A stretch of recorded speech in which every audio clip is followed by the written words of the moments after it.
What's going on, you guys? It's your girl Didi, and welcome back to another episode of Dirty Dishes with Didi. I am your host, Ciange Delgado, and for today's episode, we do have a special guest with me. He is one of my bestest friends, and I cannot wait for him to try my food. Let's give it up for... It's your boy Cam from I Can Sing. You already know. So, does that mean that you're gonna sing for me today? I will be eating today. Okay. Today I will be eating. All right, we're gonna make a little exception, so that's fine. So for today's episode, guys, we are diving into a typical Colombian breakfast. This is normally what we make after a night of partying. From the food left over, we kind of all mix it up together, and it just comes out amazing, okay? And this dish is called a calentado. Aside from the calentado, we're also gonna have a barbara, which is normally like kind of like little side bread dishes that we have like with coffee and things like that. So let me go ahead and show you guys what we have over here. We do have rice from yesterday, which is the key thing. Like I said, it has to be from the night before because it's not gonna taste the same if it's just like made all fresh within the same day. So we have the rice over here. Over here we have some chorizo. I really don't even know how to explain it. It's like a sausage in a way. It's really good. You put, once you like heat it up and things like that, you put some lime on top, chef's kiss. And then from our previous episode, we have the tostones and we have the chicharrón. So with that, which is leftover food, we're gonna go ahead and chop that up thinly, you know, make it cute, tiny, and we're gonna mix that once again in the calentado. Over here, these are called empanadas. We have empanadas of carne and we have empanadas de pollo. Over here, we have pan de bonos, which the pan de bonos and buñuelos. This is just bread in a way, but this one has like a soft inside texture. I really can't explain it. And this one is like a hush puppy. What's that? Hush puppy is like black staple for seafood. Oh, really? Okay, no, I never knew that. We'll see. We learn something new every day. So this is basically just like fried bread on the inside. Is super soft. And then on top of the calentado, we always have an egg too. Okay? And then for our staple drinks, if you are Colombian, to my Latinos in here, you guys know that we always have to have a colombiana on deck and a manzana. Which the colombiana, I really don't even know how to explain the type of soda, but a manzana is like an apple soda. It's really, really good. What soda does this resemble the most like that's normal American sodas? It doesn't even resemble an American soda. That's how. I'm excited for that. Yeah, we're pretty unique over here, okay?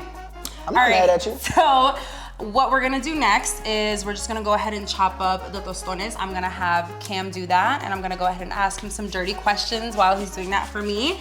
And also in the meantime, we're gonna go ahead and just put the empanadas, the pan de bonos, and the buñuelos in the oven so we can go ahead and just get that all nice and hot. So by the time it's time to eat, they're gonna be ready to go. Bet, let's do it. Okay. What would you say is your biggest red flags when it comes to women?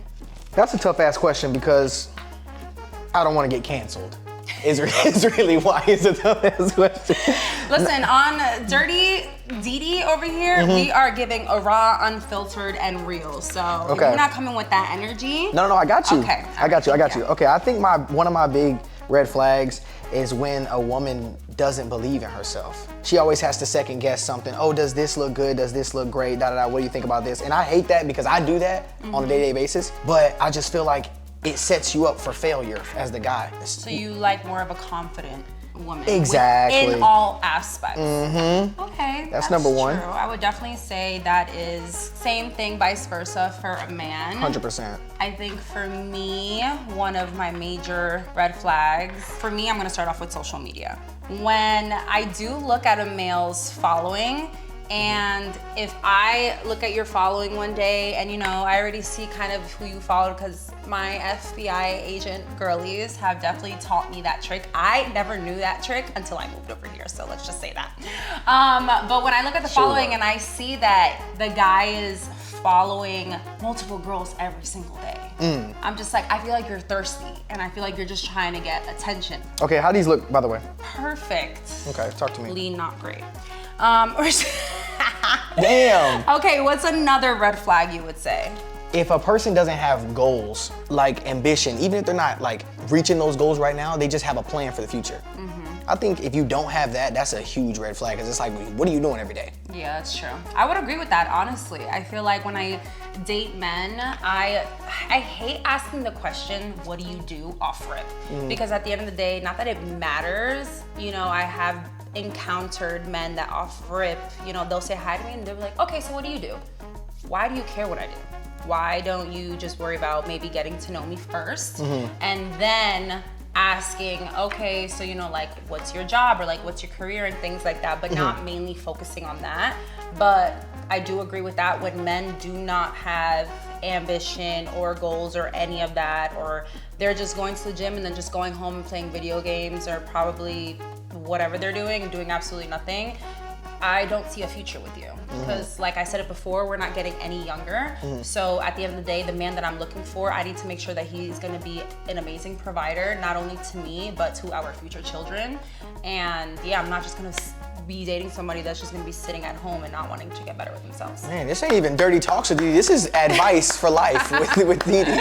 For the both of us. Right. Okay guys, so now that everything is finally chopped, we're gonna go ahead and mix everything in the pan. So what we're gonna mix is the rice, the tostones, the chicharrón, and I forgot to show you guys this, but secret frijoles. Frijoles is one of the main components when it comes to calentado. I hope you like beans because I'm not a huge bean, but I will try them. Today will be the day. Facts. They look delicious. Okay, check me out. You ready? Rice, chicharrones. Yes. Is there an S at them? No. Well, yeah, you can. Chicharrón or chicharrones. Rice, chicharrones, fritapanas. Tostones, chorizo. Chorizo. Why everything gotta come out like that, man? Chorizo, chicharrones. What's this? That's the frijoles. Bro, I'm getting close. Frijoles. Okay, you're getting somewhere. I'm learning. Latino papi. All right, yeah, so we're gonna go ahead and mix all of this together on the pan. When do you make the eggs? At the end, because you want it to be like right then and fresh.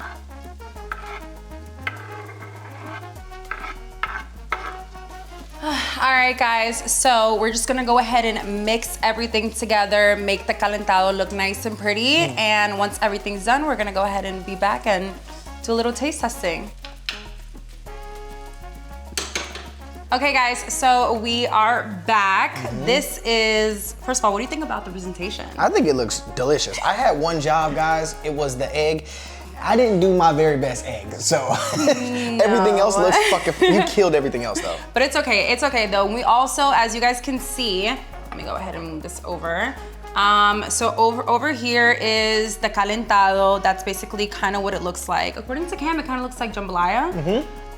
I have never had jambalaya, so you're definitely gonna have to cook that for me one day. 100%, got you. We mixed absolutely everything, the chorizo, the chicharrón, the tostones, the frijoles, and the rice. Over here are the empanadas. Over here is the buñuelo, and then this is the egg. Also over here, we have pique, and that's exactly what we put on the empanada, so it's spicy. It smells delightful. He wants to drink it already. Okay, Literally. so let's pour our drinks. What do you want? I dead ass have to taste that one. Okay. If you can't, can you open them? Yeah, you can't compare it to nothing in America. It has to get tasted. And I feel like it's kind of the same thing with the manzana. I don't know. I feel like our sodas are a little bit different. Cheers. Cheers. If you're black, this is cherry soda. Is it really? Taste it. No. That is cherry soda. Let it develop. develop. About that. Okay. Well, this is a manzana. That's actually delicious though. With some ice, even better. Wow, I actually like this more. This is like fizzy apple juice. Yeah? Okay, you can trade, it's fine. I'm a Colombiana kind of girl anyways. Yeah, I'm a rock with this. That is delicious. Okay, it's time for the taste tester. Okay. Here you go. I am extremely excited. Me too. Here we go. And you have to have it with a little bit of egg. I want to get all the meats in there as well.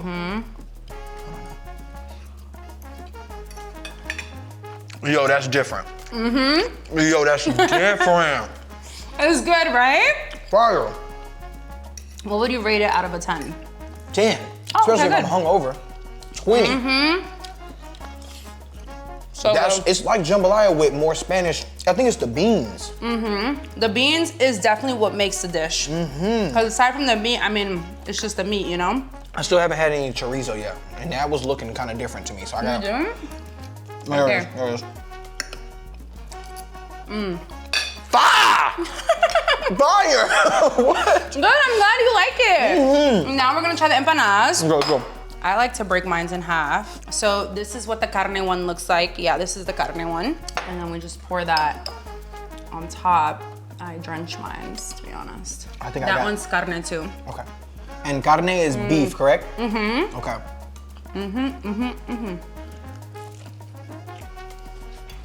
Oh my gosh. Oh my, y'all see the inside of this? It's like cornbread mixed with beef. And then this is like spicy salsa. Cornbread is crazy. I wouldn't even call it cornbread, but you know what I mean, like a sauce. But like the outside of it's like nice and like toasty, and the inside is like a little bit nice and soft. Man, that's good. So good. And then you have to try the buñuelo, and that's the last thing. What's inside of this? It's bread. Just bread. Yes, but it's like this, like, you know how the bread like on the inside has like the soft part? It's that. Got you. But hopefully, when it comes to buñuelo, guys, you have to eat it when it's hot, because then. Uh-oh. Did we eat it when it was hot? Uh-oh. This whole meal is delicious. So think back as far as you can. The first person that made this dish for you was who? It would be my grandma. Yeah, my grandma, honestly, she obviously is from Colombia, so she moved over here with her 6 kids. And literally, she would always make this for me like it's one of our staple dishes. And I mean, I really wish I could make it as good as her. Well, hopefully, you know, I kind of did, but yeah. You bodied this. Shout out to grandma. But thank you so much for coming Thank you for having to me. Dirty Dishes with Didi. I really hope you enjoyed it. Like I said, my future man that's watching, it's giving a 10 out of a 10.